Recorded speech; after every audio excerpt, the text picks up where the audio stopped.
మెదక్ జిల్లా రామాయంపేట మండల కేంద్రంలోని గ్రంథాలయాన్ని జిల్లా గ్రంథాలయ చైర్పర్సన్ సుహాసిని రెడ్డి సందర్శించారు. గ్రంథాలయంలో నెలకొన్న సమస్యలను అడిగి తెలుసుకున్నారు. గ్రంథాలయంలో బుక్ ఫర్నిచర్ ని వారు పరిశీలించారు. మౌలిక వసతులు లేక పాఠకులు ఇబ్బంది పడుతున్నారని, ఫర్నిచర్ సైతం సరిగా లేక ఇబ్బందులు ఎదుర్కొంటున్న విషయం గమనించిన చైర్పర్సన్ సుహాసిని రెడ్డి త్వరలోనే గ్రంథాలయ అభివృద్ధికి కృషి చేస్తామని తెలిపారు.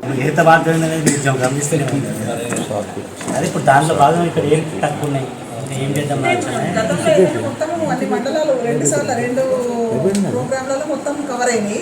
సూప్రాను ఇది రామన్పేట రాలేకపోయినా, అందుకని ఈ రోజు కూడా అన్ని కొన్ని కొత్త ఎస్టాబ్లిష్ చేద్దామని పెట్టుకొని అలాగే అవి కూడా చూసుకుంటూ ఇక్కడికి రావడం జరిగింది. మిగతా ఫర్నిచర్ అవి కూడా ఫర్నిచర్ తెప్పించడం జరిగింది. మొత్తం 3 లక్షల వరకు ఫర్నిచర్ తెప్పించాం. ర్యాక్స్, చైర్స్, రీడింగ్ టేబుల్స్ తెప్పించాం. అంతా సప్లై చేసేసాం. ఇక్కడ మేము రాలేదు కాబట్టి ఇక్కడ ఏం రిక్వైర్మెంట్ ఉందో తెలియదు. అందుకని ఇప్పుడు చూస్తాం ఏమేమి రిక్వైర్మెంట్.